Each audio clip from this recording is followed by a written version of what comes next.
오늘 주시는 하나님의 말씀은 로마서 6장 1절에서 14절입니다. 로마서 6장 1절에서 14절 우리 한 절씩 교독하고 14절은 함께 봉독합니다. 1절입니다. 그런즉 우리가 무슨 말을 하리요? 은혜를 더하게 하려고 죄에 거하겠느냐?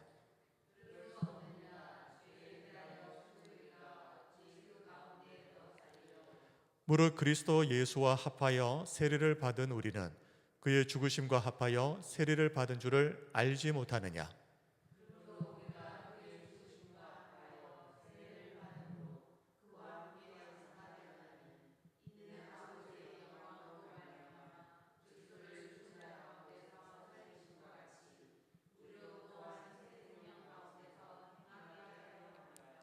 만일 우리가 그의 죽으심과 같은 모양으로 연합한 자가 되었으면 또한 그의 부활과 같은 모양으로 연합한 자도 되리라.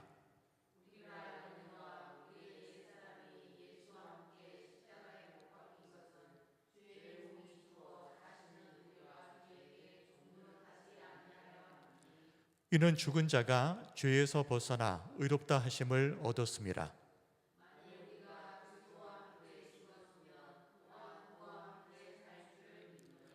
이는 그리스도께서 죽은 자 가운데서 살아나셨음에 다시 죽지 아니하시고 사망이 다시 그를 주장하지 못할 줄을 알미로라.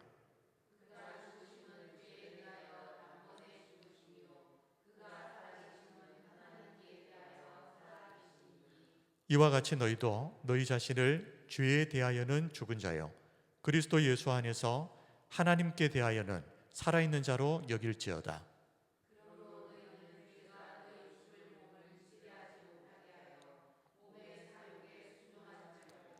또한 너희 지체를 불의의 무기로 죄에게 내주지 말고 오직 너희 자신을 죽은 자 가운데서 다시 살아난 자 같이 하나님께 드리며 너희 지체를 의의 무기로 하나님께 드리라. 죄가 너희를 주장하지 못하리니 이는 너희가 법 아래에 있지 아니하고 은혜 아래에 있음이라. 아멘. 오늘은 다시는 죄의 종로로 타지 말라, 다시는 죄의 종로로 타지 말라는 제목으로 로마서 강의 15번째 시간을 시작합니다. 로마서 6장 1절은 이렇게 시작합니다. 그런즉 우리가 무슨 말을 하리요? 은혜를 더하게 하려고 죄에 거하겠느냐? 은혜를 더하게 하려고 죄에 거하겠느냐? 바울이 이 말을 하는 이유는 앞장 로마서 5장 20절 말씀 때문입니다. 로마서 5장 20절을 보면 율법이 들어온 것은 범죄를 더하게 하려 함이라. 그러나 죄가 더한 곳에 은혜가 더욱 넘쳤나니. 죄가 더한 곳에 은혜가 더욱 넘쳤다. 이 지난 시간에도 밝힌 것처럼 이 말씀을 잘못 오해하면 그러면 은혜를 더 많이 받으려면 일부러 죄를 더 많이 지으면 되겠네, 이런 엉뚱한 해석과 적용을 하게 되는 겁니다. 근데 조금 전에도 우리 성도님들 피식하고 웃으셨지만 설마 이런 이상한 생각을 하는 사람이 있겠나 싶으시죠? 근데 역사를 공부해 보시면 생각보다 이런 사람들이 많다는 것을 알게 됩니다. 먼저 로마 교회 성도들 중에 그런 사람들이 있었습니다. 바울이 이 말을 하는 것은 지금 로마서 이 편지를 받아든 로마 교회 성도들 가운데에 이런 사람들이 있다라는 것을 지금 전제하고 있는 겁니다. 당시 로마 교회는 유대인 출신 그리스도인과 이방인 출신 그리스도인이 함께 섞여 있었다 그랬습니다. 그런데 이들 중에 특히 유대인 출신 그리스도인들은 항상 율법을 중요하게 여기는 사람들이기 때문에 예외라고 하더라도 이방인 출신 그리스도인들은 바울이 율법의 행위가 아니라 믿음으로 의롭다 하심을 받는다라고 복음을 전했을 때 방점을 어디에 두는가 하면 믿음으로 의롭다 하심을 받는다, 거기에다가 방점을 두는 것이 아니라 율법의 행위가 아니라 여기에다가 방점을 둬버리는 겁니다. 그래서 구원은 애초부터 내 행위로 받는 것도 아니고, 그렇기 때문에 예수님을 믿기만 하면 다 받는 것이라면 죄를 지어도 괜찮지 않겠는가 라는 생각들을 하게 되는 겁니다. 그런데 사람들이 로마 교회 안에 있는 성도들, 사실 로마 교회의 성도들만 그런 게 아닙니다. 그때 당시 많은 교회의 일부 성도들이 이런 생각을 했습니다. 그런데 이런 생각을 하게 된 데에는 당시에 점점 활동 영역을 넓혀가고 있었던 영지주의의 영향이 있었습니다. 자, 물론 영지주의는 사상적인 체계를 갖춘 것은 주후 2세기경입니다. 그런데 그럼에도 불구하고 바울이 로마서를 기록할 그 당시 60년대죠. 이미 그때에도 영지주의자들이 있었습니다. 그래서 사람들에게 어느 정도 영향을 끼치고 있었던 때다, 이렇게 생각하시면 되겠습니다. 자, 영지주의가 무엇이냐? 영지, 그노시스, 영지, 영적 지식. 그래서 이 영지주의자들은 영적인 지식을 가진 사람만 구원을 얻을 수 있다, 영지주의에서 가르치는 그 영적인 지식을 말하는 것이겠죠. 자, 초기 기독교 시대에 대표적인 이단 중에 하나가 바로 이 영지주의입니다. 그런데 이 영지주의자들은 주장하기를 육체는 악하고 영혼은 선하다, 그래서 육체와 영혼을 이분법적으로 이해를 합니다. 그러다 보니 영혼은 원래 선한 것이고 육체는 원래 악한 것이니까 이 육체를 가지고 무슨 짓을 해도 상관없다라고 주장하기 이릅니다. 그러다 보니 영지주의자들은 성적인 방종과 쾌락을 추구하는 경향이 있었습니다. 그리고 사람들에게는 그렇게 죄를 지어도 이것이 구원과는 아무 상관없다, 이런 식으로 영지주의자들이 가르쳤다. 그런데 이 영향을 교회 안에 있는 성도들 중에도 바울이 전한 복음을 오해해서 영지주의의 관점에서 복음을 이해해버린 사람들이 있었다는 말입니다. 바울은 이렇게 교회 안에 침투한 영지주의의 잘못된 가르침을 정면으로 반박하면서 바울이 그동안 전했던 이 복음의 메시지는 죄를 마음껏 지어도 된다는 죄에 대한 방종의 메시지가 아니다 하는 것을 분명히 밝히고 있는 겁니다. 자, 이 외에도 이 영지주의와 결을 같이 하는 반율법주의, 안토노미아, 반율법주의가 있는데요, 율법에 반대한다, 안토노미아, 그런 의미입니다. 이 사람들도 영지주의자들과 거의 비슷한 주장을 했습니다. 자, 그런데 이런 도덕적인 방종주의는 예수님의 말씀, 예수님의 복음에 대해서 제대로 단 한 번이라도 제대로 들어봤다면 절대 그런 말을 할 수가 없습니다. 성경에 대한 정말 무지함에서 나온 주장들이죠. 자, 왜 그렇겠습니까? 다른 분도 아니라 예수님께서 직접 나는 율법을 피하러 온 것이 아니라 오히려 완성하러 왔다라고 말씀하셨기 때문입니다. 율법 폐기론자가 아니십니다. 예수님은 마태복음 5장 17절 18절입니다. 내가 율법이나 선지자를 피하러 온 줄로 생각하지 말라 그랬습니다. 피하러 온 것이 아니요 완전하게 하려 합니다. 진실로 너희에게 이르노니 천지가 없어지기 전에는 율법의 1.1획도 결코 없어지지 아니하고 다 이루리라. 예수님은 사람들로부터 율법 폐기론자가 아니냐라는 오해를 받으셨을 때 정면으로 그 주장을 반박하시는 겁니다. 예수님이 이 말씀을 하신 것은 단지 그 자리에서 예수님을 향해서 율법 폐기론자다라고 말했던 사람들만 대상으로 하는 말이 아니라 이 말씀은 예수님은 이미 알고 계셨습니다. 앞으로도 이런 주장을 할 사람들이 곳곳에서 나타난다. 심지어 교회 안에서도. 이 모든 것을 아시고 예수님이 전하시고 계시는 이 복음은 결코 도덕적인 방종을 주장하는 것이 아니다 하는 것을 예수님이 분명히 하신 겁니다. 예수님은 오히려 일반적인 기준보다 훨씬 높은 도덕적인 수준을 요구하셨죠.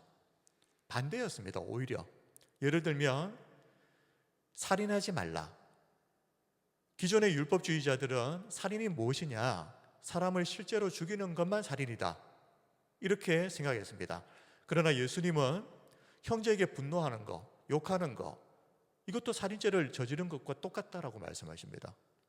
기존 율법에 대한 해석보다 훨씬 폭넓게 살인을 정의하고 계신다 하는 것을 보여주는 것이죠. 마태복음 5장 21절 22절이 그 말씀입니다.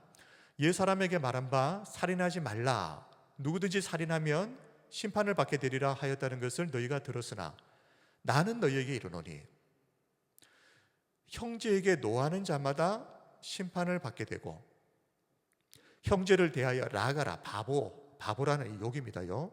라가라 하는 자는 공회에 잡혀가게 되고 미련한 놈이라 하는 자는 지옥불에 들어가게 되리라.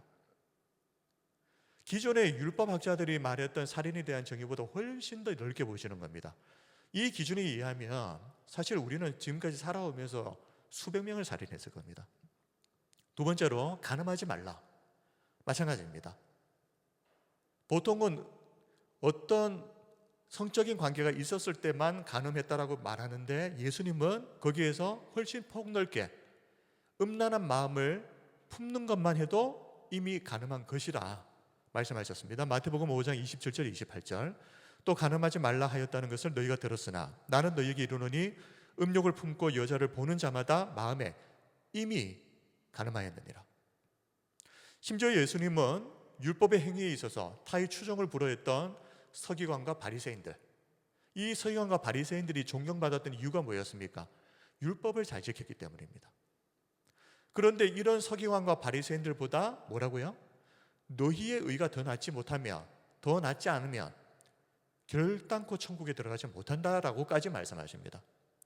마태복음 5장 19절 20절 그러므로 누구든지 이 계명 중에 지극히 작은 것 하나라도 버리고 또 그같이 사람을 가르치는 자는 천국에서 지극히 작다 일컬음을 받을 것이요 누구든지 이를 행하며 가르치는 자는 천국에서 크다 일컬음을 받으리라.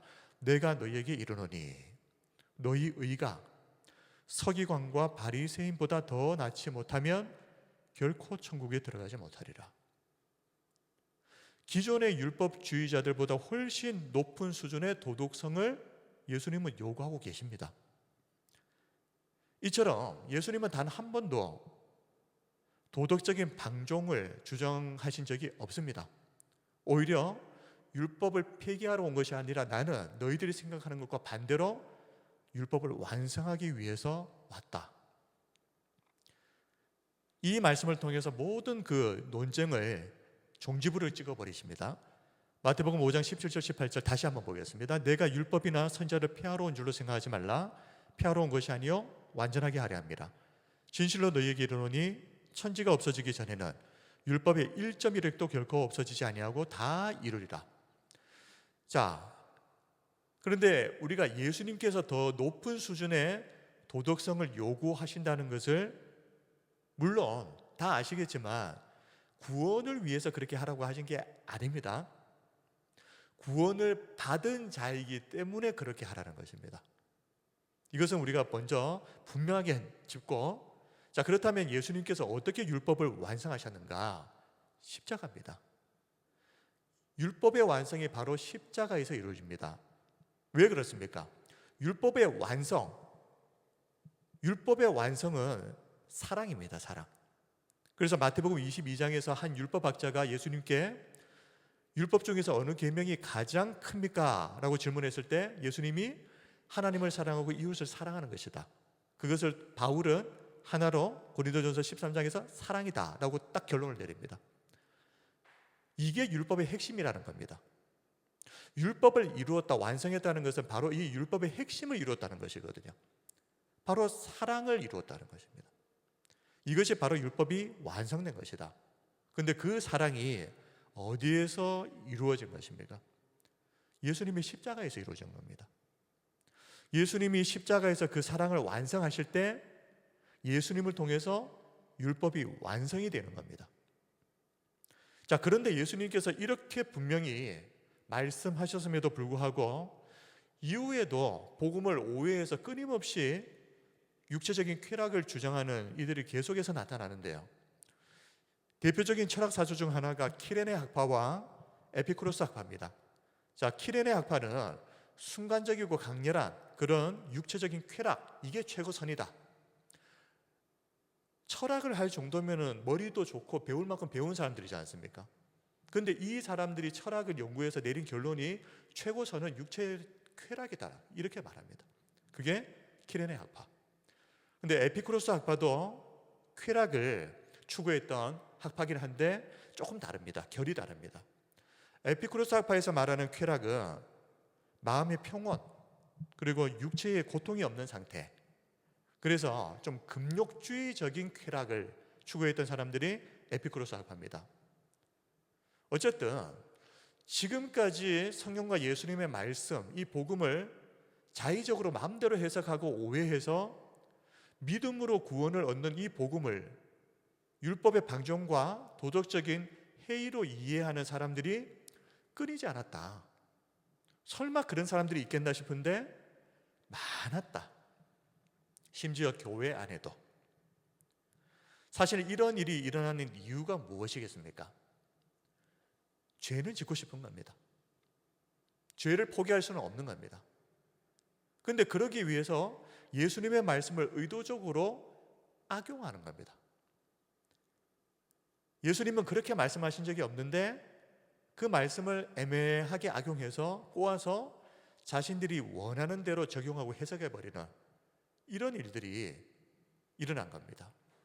자, 그렇다면 이쯤에서 우리에게도 한번 좀 질문을 해봐야 됩니다. 혹시 나는 이런 적이 없었는가? 은혜로 받은 구원을 악용해서 앞으로 살면서 지을 죄에 대한 면죄부로 그렇게 삼고 마음껏 죄를 짓는데 양심의 거리낌을 느끼지 않는, 혹시 그런 적은 없었는지 한번 꼭 돌아보셔야 됩니다. 지금까지는 그렇지 않았다 할지라도 앞으로 그럴 수 있습니다. 이런 생각이 바로 바울이 지적하고 있는 이 죄가 더한 곳에 은혜가 넘쳤다 하는 이 말씀을 악의적으로 오용한 가짜 그리스도인들의 생각입니다. 어떤 사람들은 내가 어떤 죄를 지어도 내 구원은 절대 사라지지 않는다. 물론 맞는 말이죠.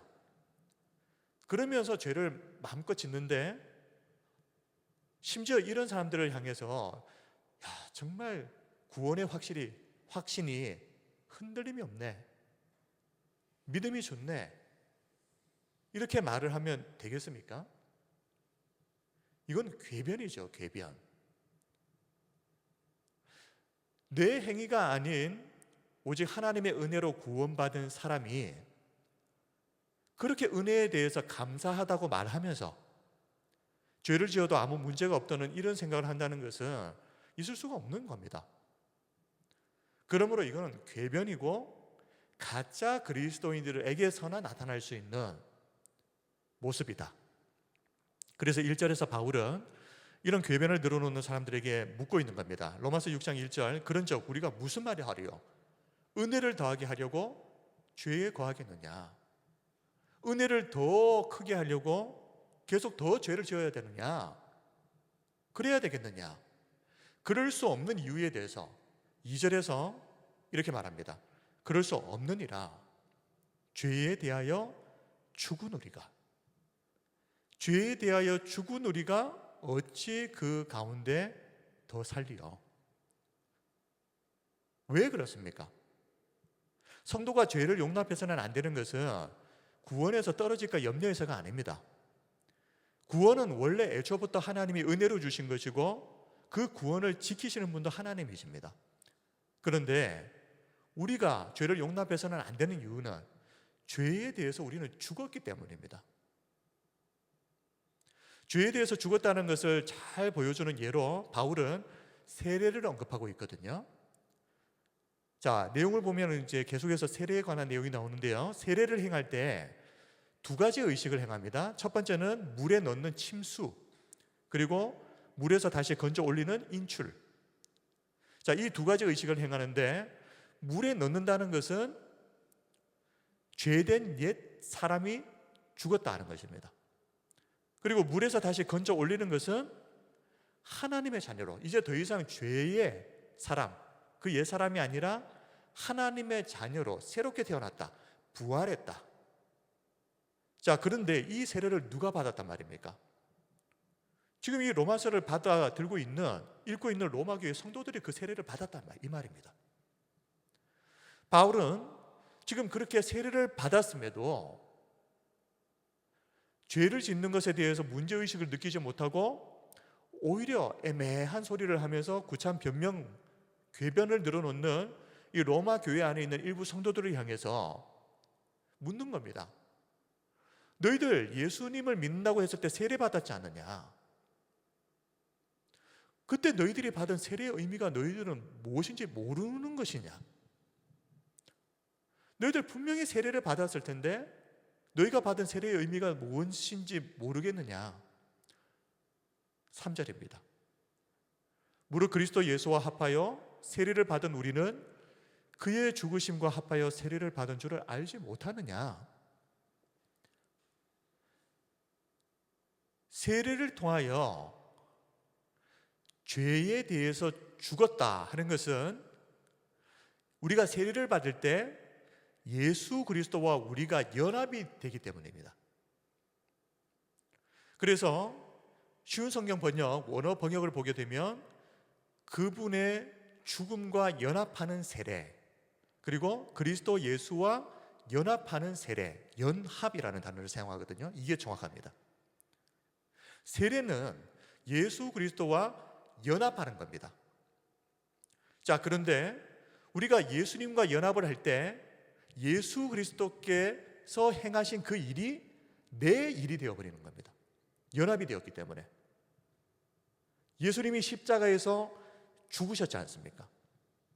바로 그 십자가에서의 그 죽음이 예수님과 연합되면서 그 죽음이, 예수님의 죽음이 나의 죽음으로 이어져 버린다는 말입니다.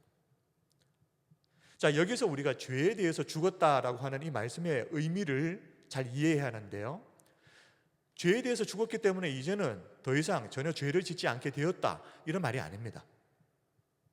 바울은 로마서 7장에서 나도 지금 여전히 죄와 싸우고 있다, 이렇게 말합니다. 여전히 죄 때문에 넘어지고 있고 죄의 문제 때문에 고민하고 있고, 그러므로 죄에 대해서 죽었다는 말은 이제 나는 자동적으로 더 이상 죄를 짓지 않는 사람이 되었다, 이 말이 아니라, 잘 들으시기 바랍니다.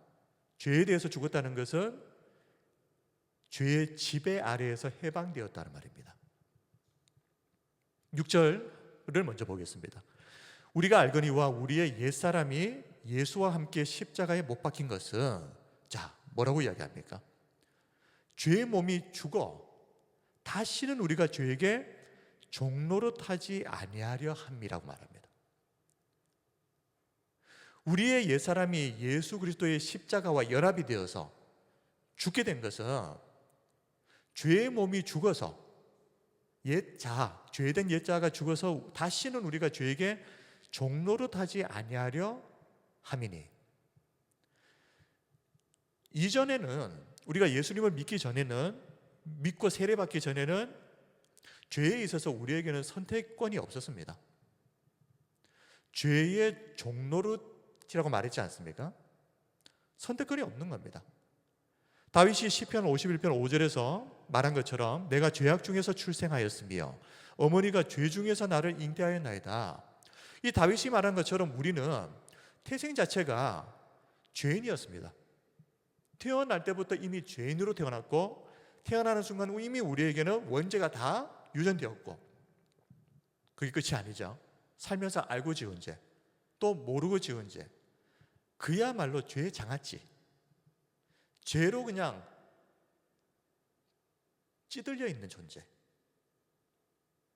그래서 필연적으로 우리는 죄를 피할 수가 없는 존재였습니다. 죄의 종노릇, 다시 말하면 죄의 지배 아래 놓여 있었다. 이 죄의 지배 아래에서 벗어날 수 있는 방법은 이 죄에 대해서 죽는 것밖에 없는 겁니다. 죽지 않는 이상은 여전히 그 죄의 지배에서 벗어날 방법이 없는 겁니다. 예수님도 죄를 범하고 있는 그 사람의 상태에 대해서 죄의 종의 상태다라고 말씀하시는데요, 요한복음 8장 34절, 예수께서 대답하시되 진실로 진실로 너희에게 이르노니 죄를 범하는 자마다 뭐라고요? 죄의 종이라. 죄 범하고 있지? 너는 지금 죄의 종의 상태야, 이렇게 말씀하는 겁니다. 죄의 종이라고 하는 것은 죄의 전적인 지배, 통치 아래 놓여 있는 존재. 그래서 나는 죄를 안 짓는 것을 선택할 수가 없는 상태, 선택의 여지가 없는 그런 상태였다는 겁니다. 그런데 예수님을 믿고 세례를 받을 때 어떤 일이 일어납니까? 6절에 죄의 몸이 죽어. 원어 성경을 보면은 죄의 몸이 무력하게 되었다. 그래서 죄의 몸이 죽었다는 것은 무력하게 되었다. 죄의 지배력이 깨어져 버렸다는 말입니다. 더 이상 이 죄가 우리를 선택의 여지 없이 일방적으로 우리를 좌지우지했던 그 힘이 없어져 버렸다. 앞에서 죄에 대하여 죽지 않는 한 우리는 영원히 죄의 지배 아래 놓이게 된다고 했지 않습니까? 7절에서도 이렇게 말합니다. 이는 죽은 자가 죄에서 벗어나 의롭다 하심을 얻었습니다. 죽은 자, 죽어야 죄에서 벗어나 의롭다 하심을 받게 된다는 말이죠. 해방되었다, 죄의 세력에서 해방되었다라고 번역을 합니다. 이 내용을 다시 한번 말씀드립니다. 이전에는 죄 앞에서 선택의 여지가 없는 속수무책이었던 우리가 이제는 어떻게 됩니까? 예수 그리스도와 연합하는 순간 예수님의 죽음이 내 죽음이 되어버리잖아요.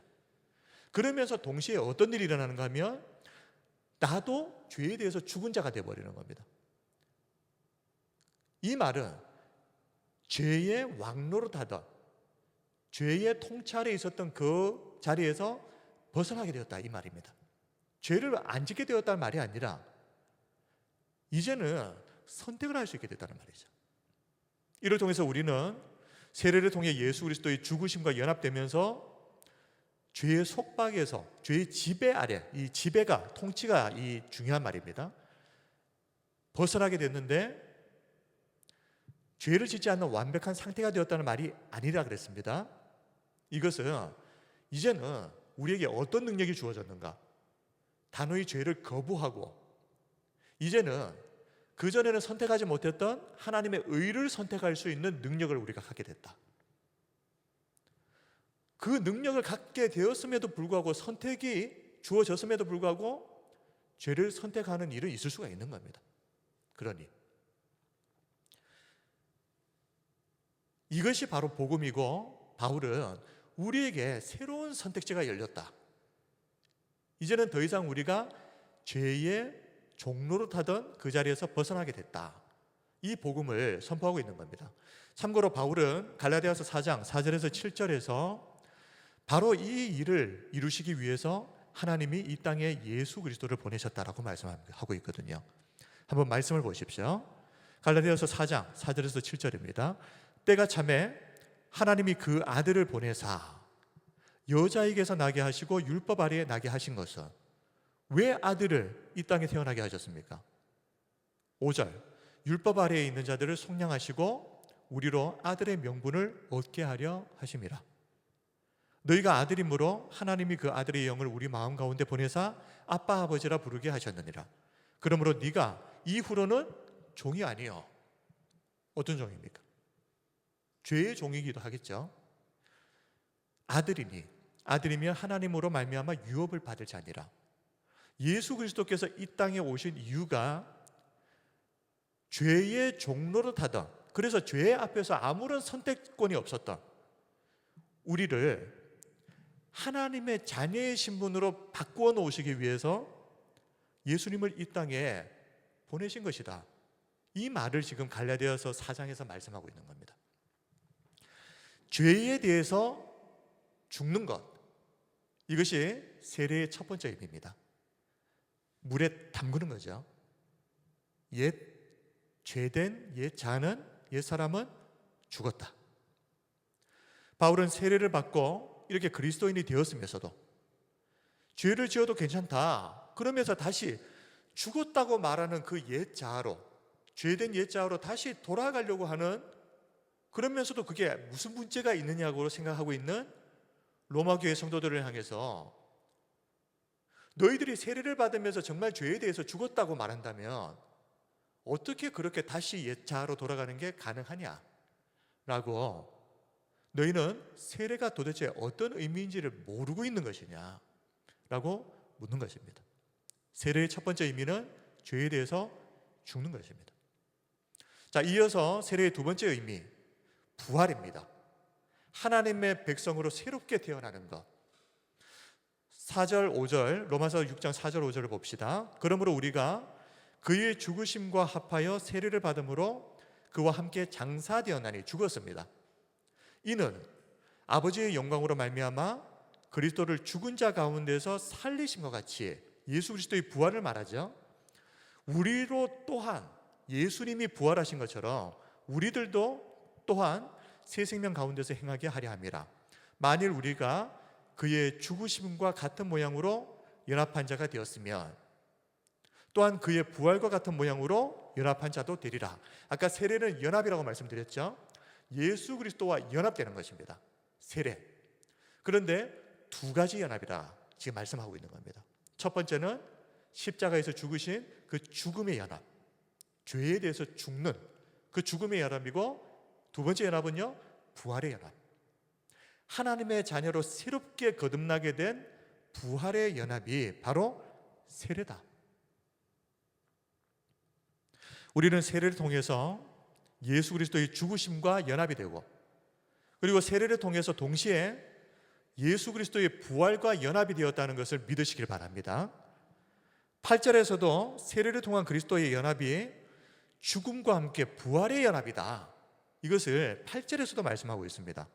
만일 우리가 그리스도와 함께 죽었으면 또한 그와 함께 살 줄을 믿노니, 우리에게 이 믿음이 있어야 된단 말입니다. 우리가 세례를 받으면서 매일매일 예수님의 죽으심만 생각하면 안 되는 겁니다. 예수님의 죽으심을 통해서 우리는 죄에 대해서 죽은 자가 됐다. 죄의 권세, 지배, 통치 아래에서 벗어났다, 해방되었다. 그런데 그와 동시에 우리는 죽고 끝이 아닙니다. 예수 그리스도와 함께 연합되어 우리는 다시 살아났다. 이것을 믿어야 된다, 이 말입니다. 9절에서 바울은 우리가 이미 부활하신 예수님을 다시는 죽음이 지배할 수 없다는 사실, 그 사실을 우리가 알고 있다라고 말하고 있거든요. 9절, 이는 그리스도께서 죽은 자 가운데서 살아나셨으며 다시 죽지 아니하시고 사망이 다시 그를 주장하지 못할 줄을 알미로라, 알고 있단 말입니다. 자, 예수님이 부활하셨는데 그 부활하신 예수님을 다시 예수님을 다시 죽게 만들 수가 없다. 자, 그렇다면 우리가 예수님과 연합되었지 않습니까? 똑같은 일이 우리에게도 일어난다, 이 말입니다. 예수님께서 다시는 죄에 대해서 다시 죽으실 수가 없는 것처럼 죄에 대해서 죽은 우리들도 다시는 죄의 종의 지배 아래 들어갈 수 없다 하는 것을, 그게 확실한 사실이다 하는 것을 지금 보증하고 있는 겁니다. 왜냐하면 예수님과 연합되면서 예수님의 죽으심이 내 죽음이 되고 예수님의 부활하심이 내 부활이 되어버리기 때문에 이런 일들이 일어나 버렸다는 겁니다. 이처럼 우리는 세례가 예수님의 죽음의 연합과 함께 예수님의 부활의 연합이다 하는 것을 우리가 반드시 믿어야 하는데, 왜 부활이 중요할까요? 왜 죽음의 연합으로 끝이 나면 안 될까요? 왜 부활로까지 이어져야 하겠습니까? 세 가지 이유가 있습니다. 고린도전서 15장 16절에서 18절 말씀입니다. 만일 죽은 자가 다시 살아나는 일이 없으면 그리스도도 다시 살아나는 일이 없었을 터이요. 예수님의 부활이 있을 수 없다는 말이죠. 그러면은 어떤 일이 일어나는가? 17절, 그리스도께서 다시 살아나신 일이 없으면 첫 번째, 너희의 믿음도 헛되고, 두 번째, 너희가 여전히 죄 가운데 있을 것이요, 세 번째, 또한 그리스도 안에서 잠자는 자도 망하였으리. 예수님이 십자가 죽음으로 끝이 나고 부활이 없었다면 우리의 믿음은 헛것입니다. 그리고 우리는 지금도 여전히 죄 가운데 있는 것입니다. 그리고 예수님을 믿고 이미 죽은 사람들도 예수님 믿고 구원받을 줄 알고 그렇게 믿고 죽었는데 망했다. 알고 보니 그게 아니더라. 언제 이런 일이 벌어집니까? 예수님이 십자가의 죽음으로 끝나버리고 부활로 이어지지 않았을 때. 왜 그렇습니까? 부활이라고 하는 것은 예수님이 십자가에서 죄의 권세를 완벽하게 이기셨다는 것을 보여주는 증거거든요. 죽고 끝나버렸다면 예수님은 죽음의 지배 아래 들어가신 겁니다. 그런데 그 죽음을 이기시고 부활하셨다는 것은 예수님이 죽음의 권세를 정복하셨다. 죽음의 권세가 정복이 돼야 구원이 완성되는 거죠. 그렇기 때문에 우리는 예수 그리스도의 죽으심과 더불어 예수 그리스도의 부활과 연합이 되었다는 것을, 이 두 가지를 빠뜨리지 말고 다 믿어야 된단 말입니다. 바울은 우리가 예수 그리스도를 믿고 세례를 받음으로 이제는 죄에 대해서는 죽은 자, 하나님에 대해서는 산 자가 되었다라고 선언을 하고 있습니다. 그리고 죄에 대해서 죽은 자, 더 이상 죄의 종이 아닌 하나님의 백성으로 거듭난 자는 어떻게 이전처럼 죄의 종로를 타는 삶으로 돌아갈 수 있느냐? 어떻게 그런 일이 가능하냐라고 묻고 있는 겁니다. 사랑하는 성도 여러분, 우리는 이미 예수님을 믿었을 때 죄에 대해서 죽은 자인 것을 믿으시길 바랍니다. 믿으셔야 됩니다. 이전에는 태생 자체가 죄인이었던 우리가 죄의 종로로 타는 삶을 벗어날 방법이 없었습니다. 선택의 여지가 없었다 그랬지 않습니까? 죄에 완전히 종속된 관계, 그냥 그렇게 살다가 끝나는 관계, 그게 운명이었습니다. 그런데 이제는 예수 그리스도의 십자가의 죽으심과 우리가 연합이 되어버리면, 그리고 죄에 대해서 죽고 이제는 부활과 함께 하나님의 자녀로서 새롭게 태어나버리는 이 일이 일어났다. 비록 여전히 우리는 죄 문제 때문에 흔들리고 넘어집니다. 그러나 꼭 믿으십시오. 오늘도 수도 없이 죄에 대해서 흔들리고 무너진다고 할지라도 우리의 상태는 예전처럼 죄의 지배, 통치 아래에서 살아가는 죄의 종의 신분이 아닙니다. 그리고 지금도 부족한 우리를 위해서 성령님께서 쉬지 않고 우리의 구원의 보증을 위해서 중보하고 계신다는 것을 절대 잊으시면 안 됩니다. 내 부족한 모습을 보면서 믿음이 흔들릴 것이 아니라 내 안에 내 구원을 위해서 끊임없이 중보하시는 성령님을 보시고 내 연약함과는 상관없이 구원은 하나님이 지키시는 것이구나 확신하셔야 된다는 말입니다. 이것이 죄를 마음껏 지어도 된다는 말하고는 다르지 않습니까? 이거는. 그러므로 이런 은혜를 받은 우리는 이제는 더 이상 죄를 지어도 구원받는데 지장 없지 않느냐, 이런 궤변을 늘어놓을 것이 아니라 반대죠. 반대. 이런 은혜를 받았기 때문에 이제는 어떻게 하나님의 백성답게 부활해서 새롭게 태어난 사람답게 어떻게 살아가야 할지를 고민해야 되는 겁니다. 이런 궤변을 늘어놓으면 그 사람은 100% 가짜 그리스도인일 가능성이 많다. 정말 은혜로 구원받고 그 은혜에 감사하는 사람은 그렇게 살 수가 없다. 바울은 10절에서 죽으심의 연합과 부활의 연합, 이 두 가지 연합에 대해서 다시 요약합니다. 6장 10절입니다. 그가 죽으심은 죄에 대하여 단번에 죽으심이요 그가 살아계심은 하나님께 대하여 살아계심이니. 죽음에 대한 연합과 부활에 대한 연합.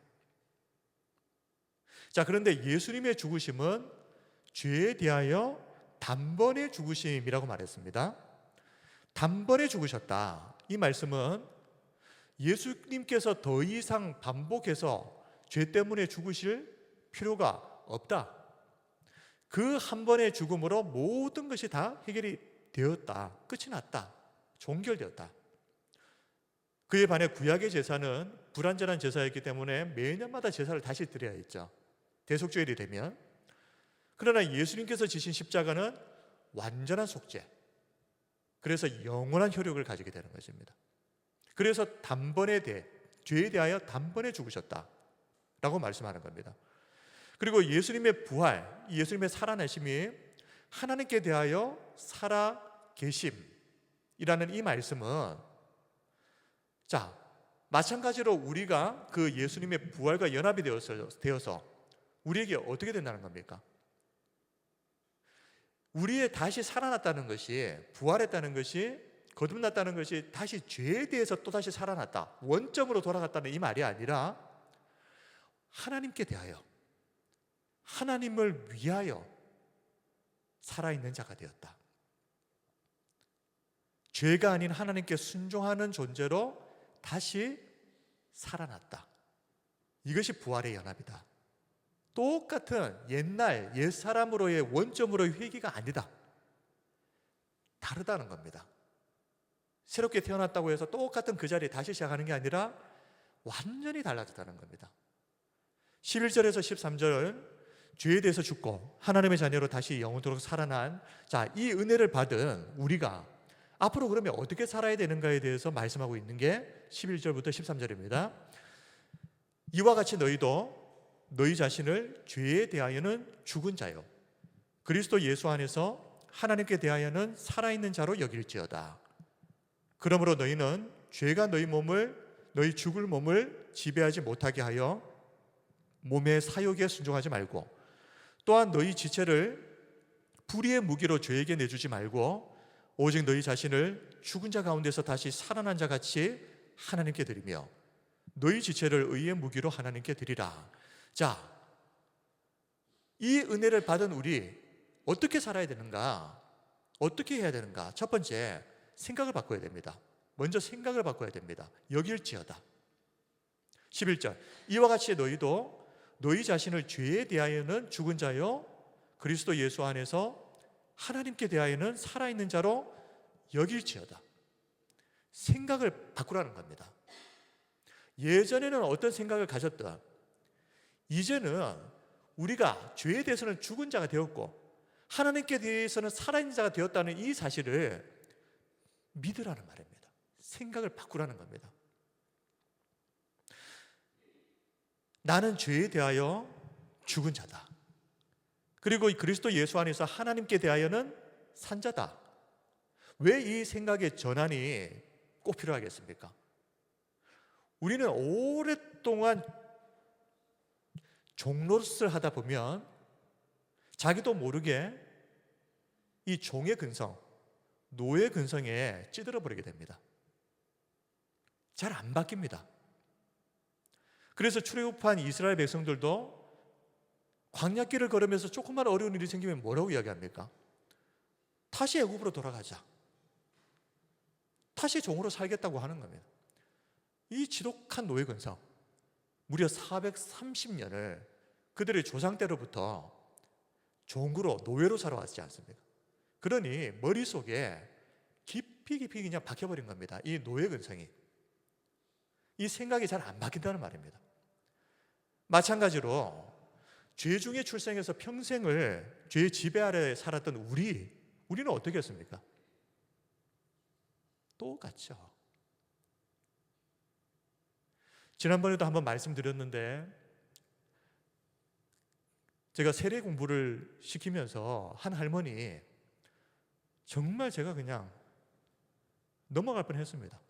분명히 제가 예수님을 믿고 죄를 회개하면 구원받습니다. 할머니 믿으시죠? 아이고 믿죠. 그리고 한 10분 지나면 딴소리 하십니다. 아유, 내가 지은 죄가 얼마나 많은데 내가 어떻게 천국 가요? 그래서 또 다시 이야기합니다. 할머니, 그게 아니고 예수님을 믿고 모든 죄를 용서함 받으면 할머니는 천국 가는 겁니다. 그러니까 아까 했던 소리 하지 마시고 믿으시죠? 아, 믿는데요. 그리고 그 다음날 가면 또 똑같은 소리 합니다.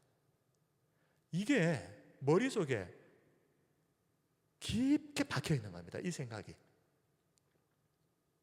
그런데 우리가 이 지독한 죄의 근성을 떨쳐내려면 어떻게 해야 되겠습니까? 항상 선포해야 되는 겁니다. 나는 죄에 대해서 죽은 자다. 하나님에 대해서 나는 산 자다. 끊임없이 고백하고 선포해야 됩니다. 자, 저를 따라서 한번 선포하시기 바랍니다. 나는 죄에 대해 죽은 자다. 나는 하나님에 대하여 산 자다. 아멘. 우리에게 너무나도 이 죄의 근성이 뿌리 깊게 박혀 있기 때문에 이 생각을 떨쳐내려면 계속해서 선포하셔야 됩니다. 이 생각이 흔들릴 때마다, 내 삶을 바라보면서 한심할 때마다, 그럼에도 불구하고 나는 예수 그리스도 안에서 죄에 대해서 죽은 자다. 그리고 하나님에 대하여 산 자다. 나는 어쩔 수 없다. 아무리 해봐도 안 된다, 이런 패배주의에 빠져서 하나님께서 예수 그리스도를 통해서 이미 다 이루어 놓으신 일들을 부인해버리는 이런 어리석은 자가 되지 말고 이제는 생각을 바꿔야 됩니다. 예수 그리스도께서 이루어 놓으신 십자가의 능력을 정말 믿는 겁니다. 그리고 우리는 죄가 다시는 우리를 지배하지 못하게 해야 됩니다.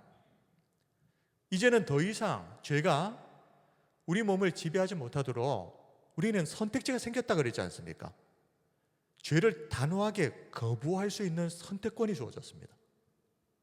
12절, 그러므로 너희는 죄가 너희 죽을 몸을 지배하지 못하게 하여 그랬습니다.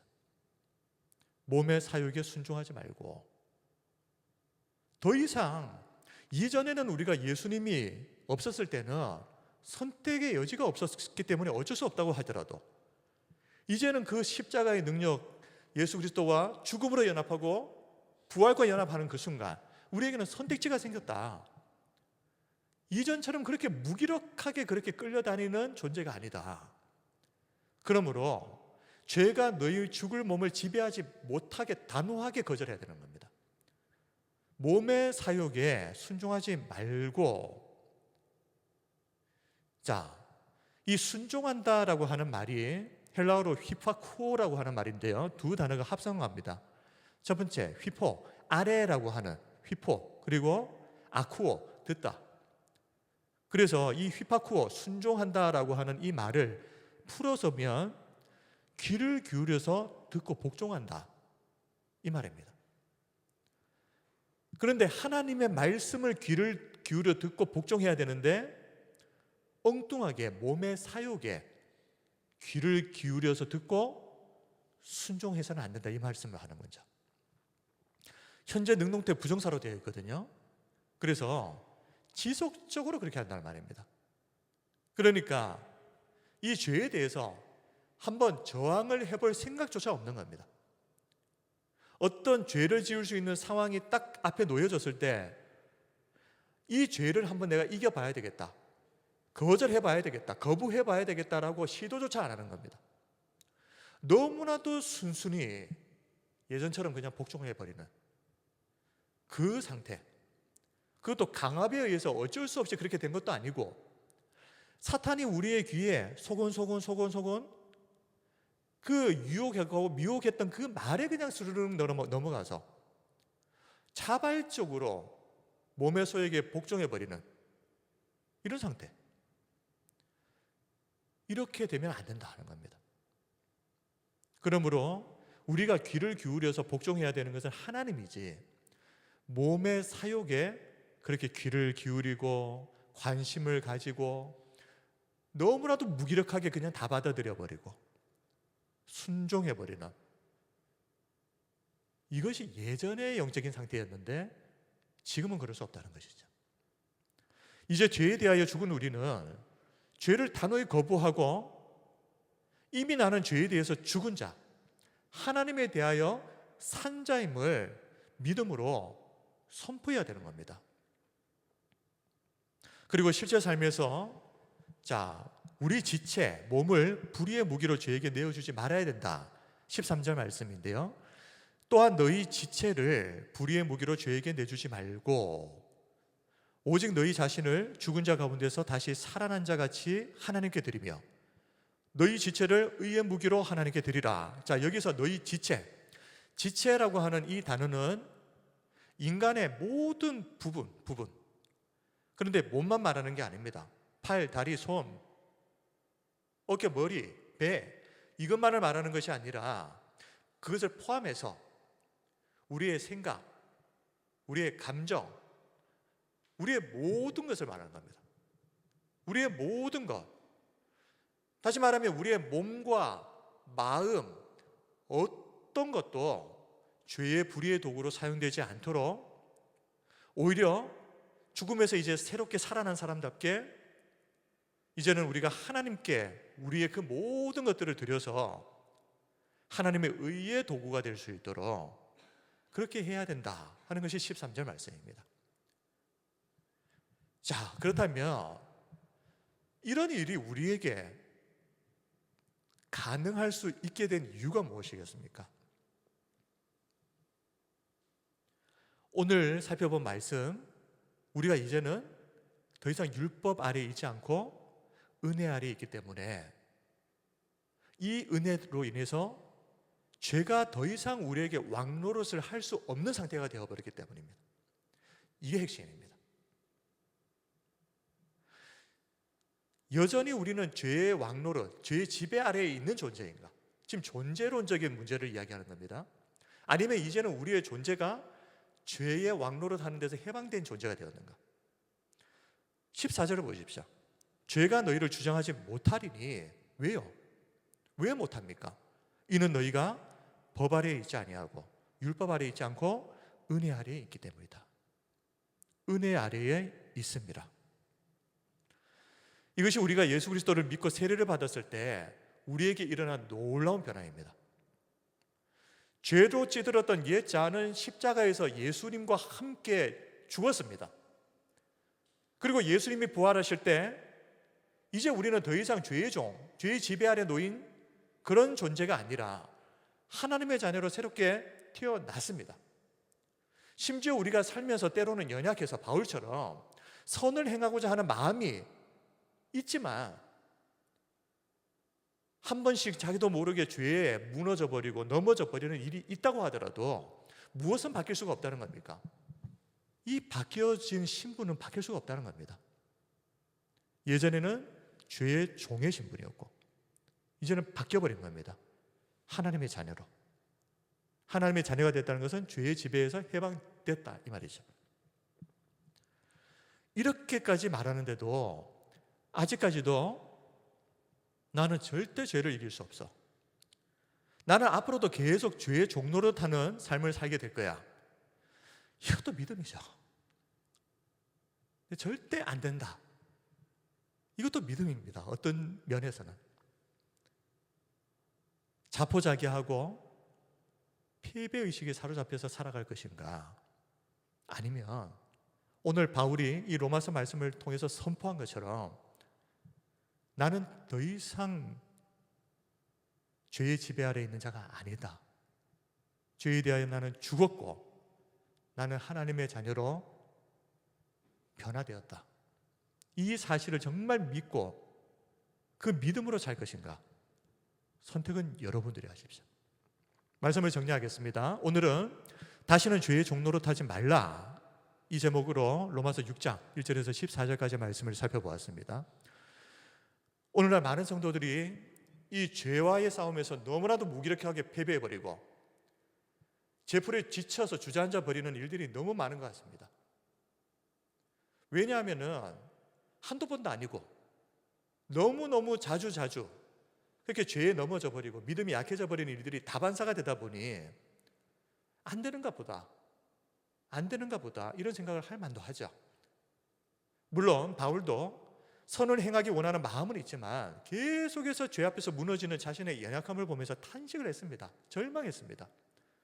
그러나 바울은 오늘 본문 말씀을 통해서 우리가 예수 그리스도의 이름을 믿고 세례를 받았을 때 우리는 이미 예수님과 함께 죄에 대해서 죽었다라고 선언합니다. 그리고 예수님과 함께 하나님의 자녀로 새롭게 부활해서 이제는 더 이상 죄가 왕노릇하는 그런 인생이 아니라 설령 죄를 짓고 죄에 넘어질 때가 있다고 할지라도 우리의 소속은 하나님의 자녀로 이미 믿는 순간 완벽히 옮겨가 버렸다. 이거는 바뀔 수가 없는 진리다. 그리고 우리가 연약하다는 것을 아시기 때문에 하나님이 우리에게 모든 믿는 자에게 성령님을 보내주셨지 않습니까?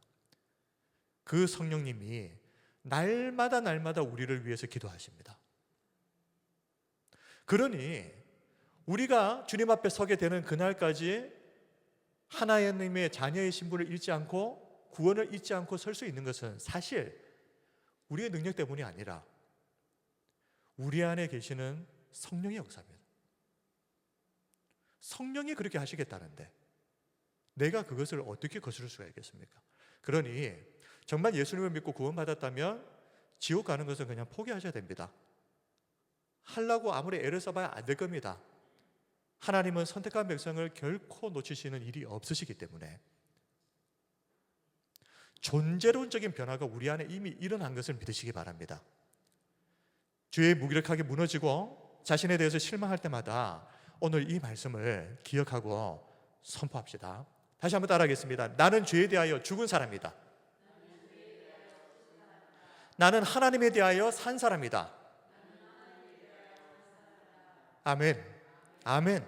죄에 대하여 죽고 나는 하나님에 대하여 이제 산 자가 되었다. 이 사실을 항상 기억하고 믿음이 약해질 때마다, 무너질 때마다 선포하십시오. 그래서 매일의 삶을 믿음으로 승리하는 우리 성도님들이 다 되시길 주님의 이름으로 축복하고 기도합니다. 우리 이 시간 우리 함께 기도하겠습니다. 사탄은 계속해서 구원받은 성도들을 향하여서 그 믿음이 무너지도록 미혹합니다. 그렇게 죄를 짓는데 여전히 너는 그렇게 무너지는데 네가 무슨 하나님의 자녀야? 네 살아가는 모습을 보니 예수님 믿기 전에 그 죄된 옛자의 모습과 똑같잖아. 그런데 그런 말을 계속 귀 기울여 듣다 보면요, 그런가? 하고 나도 모르게 슬 넘어가 버립니다. 우리가 귀를 기울여야 되는 것은 사탄의 음성이 아니라 하나님의 진리의 말씀입니다. 오늘 우리가 이 말씀을 붙잡고 하나님, 이 땅을 살아가면서 때로는 우리가 부족하고 연약해서 무너지는 일들이 있다 할지라도 우리가 구원받고 하나님의 자녀가 되었다는 이 사실은 결코 변할 수 없는 진리인 것을 마음이 약해질 때마다 선포하고 또 선포합시다.